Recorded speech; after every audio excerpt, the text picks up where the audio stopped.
Привіт, друзі! Сьогодні приготуємо дуже смачний, корисний і хрусткий хліб на заквасці. Чуєте, як він хрумтить? Подивіться на цю скоринку. А який м'який і пористий м'якуш всередині. Справжній домашній хліб. Простий склад та дуже насичений аромат.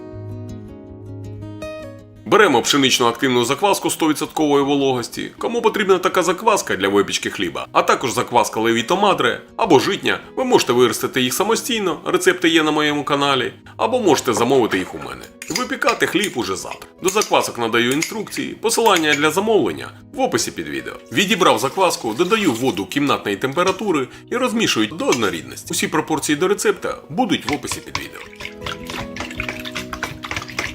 Далі додаю пшеничне біле борошно вищого гатунку та пшеничне цільнозернове борошно. І одразу хочу подякувати всім людям, які фінансово підтримують канал. Величезна вам людська подяка. І звичайно ж, усім, хто пише приємні коментарі та ставить вподобайки. Сюди ж додаю суміш сушених помідорів, базиліку та часнику. Добре перемішую тісто до однорідної маси, щоб борошно повністю зволожилося і суміш рівномірно розподілилась по всьому тісту. Сильно вимішувати тісто не потрібно. Просто обережно з'єдную всі інгредієнти, роблячи кругові рухи вінчиком, лопаткою або руками, щоб тісто стало м'яким та однорідним. Промокло водою і ароматами цієї чудової суміші. Накриваю тісто та залишаю при кімнатній температурі на 1 годину. Отже, залишки закваски потрібно обов'язково підгодувати. Я вже переклав її в чисту баночку. Тут 50 грамів залишків. Додаю 50 грамів води та 50 грамів борошна. Добре перемішую до однорідності. Ось така консистенція у мене виходить. Очищаю стінки баночки, закриваю кришкою, ставлю мітку за допомогою резинки, залишаю на 1 годину при кімнатній температурі, а далі прибираю в холодильник на зберігання. Пройшла 1 година, додаю в тісто сіль та оливкову олію. Тепер потрібно добре замісити тісто, щоб розвинути клейковину. Від цього залежить міцність структури тіста та чи буде хліб тримати форму і яким вийде м'якуш. Добре вимішане тісто краще тримає форму, рівномірно піднімається і дає гарний та пористий м'якуш. А як зрозуміти, що тісто вже готове? Значить, воно стає гладким, еластичним і перестає майже липнути до рук. Спробуйте обережно розтягнути невеличкий шматочок, якщо утворюється тонка плівка і тісто не рветься. Клейковина розвинута правильно. На цьому етапі не поспішайте, саме якісний заміс є основою гарного об'єму та красивого розрізу готового хліба. А я, як завжди, заміс буду робити в 2 етапи з перервою у 5 хвилин. Так тісто замішується набагато легше. Накриваю та залишаю на 5 хвилин тісто відпочити. Через 5 хвилин продовжую домішувати тісто приблизно 3 хвилини.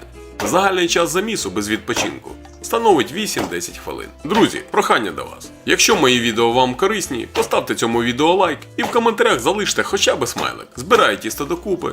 Подивіться, як добре воно зібралося. Накриваю і залишаю на 30-40 хвилин при кімнатній температурі. Знову ж таки, час залежить від того, яка температура у вас в приміщенні. Якщо вище 22 градусів, достатньо 30 хвилин. Якщо нижче, залиште на 40 хвилин.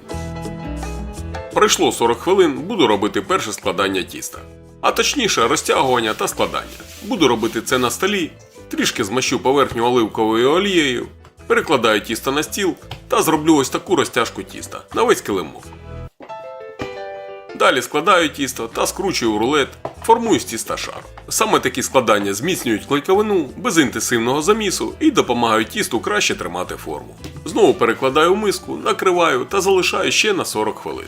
Таких складань у мене буде 3. Також під час таких складань тісто насичується киснем і стає більш пружним та живим. З кожним складанням ви помітите, як воно краще тримає форму і стає більш гладким. Це важливий етап для гарного об'єму та красивого пористого м'якуша у готовому хлібі. Пройшло ще 40 хвилин, роблю друге складання. Тісто росте, з'явилися перші бульбашки і це чудово. Означає, що бродіння проходить правильно. Перекладаю тісто на стіл і знову роблю розтяжку тіста на весь килимок. Знову складаю, скручую рулет і формую круговими рухами з тіста шар. Якщо бульбашок стає більше і тісто тримає форму після складання, значить клейковина розвивається правильно і процес іде як потрібно. На цьому етапі важливо працювати обережно, занадто інтенсивний заміс може порушити структуру, а легкі складання допомагають тісто стати пружним і еластичним.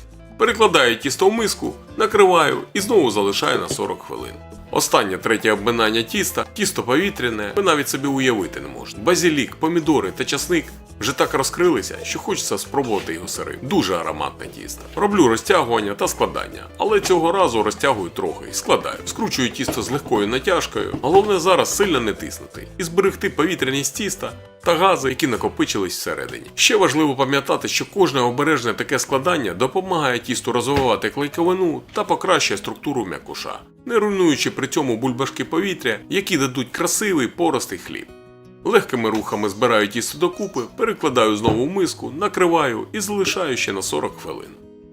Далі присипаю стіл і тісто невеликою кількістю борошна, перекладаю тісто на стіл і ділю його на дві рівні частини.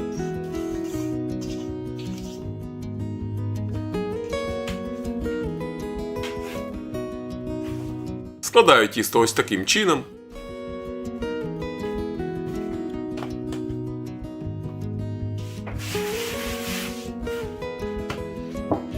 Беру форму для хліба кирпичиком, змащую її трохи олією, щоб хліб добре відходив після випікання, та перекладаю тісто у форму і трохи підправляю шов. Кладу у форму швом догори, тут це не має жодного значення. Другу частину тіста зовсім трішки розтягую, зовсім небагато, щоб гази залишалися всередині. Складаю тісто, скручую в рулет. До речі, зараз вже готую відео рулета на заквасці. Він чудово підходить до Великодня. Так що, кому цікаво, стежте та підписуйтесь на канал. Легкими круговими рухами формую круглу буханку, тим самим створюючи натяг тіста. Форму для розстоювання присипаю трохи борошном, щоб тісто не прилипало. Ще трохи присипаю саме тісто і перекладаю в кошик швом догори.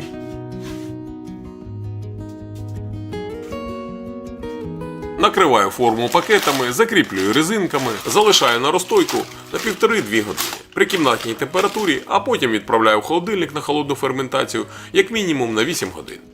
Що таке холодна ферментація? Читайте в описі під відео. Пройшло 8 годин, у мене вже наступний день, тісто чудово вистоялося, знімаю пакети. Подивіться, мені дуже подобається. А який у нього аромат? Посипаю зверху трохи борошном, перекладаю тісто на пергаментний лист для випікання.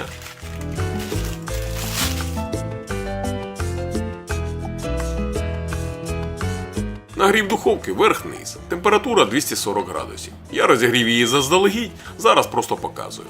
На дно духовки ставлю ємність з окропом. Роблю надріз по всій поверхні хліба за допомогою леза. Відправляю хліб у вже розігріту духовку. Випікаю перші 15 хвилин при 240 градусах з парою. Далі знижую температуру до 200 градусів, прибираю пару і випікаю ще так 20-25 хвилин до золотистої скоринки. А ви вже орієнтуйтесь на роботу своєї духовки. Дістав хліб, переклав на решітку повністю охолонути і можна пробувати. Хрусткий, дуже ароматний і корисний хліб. Кому рецепт був корисним, ставте лайки, коментуйте, підтримайте канал фінансово і до зустрічі у наступному відео.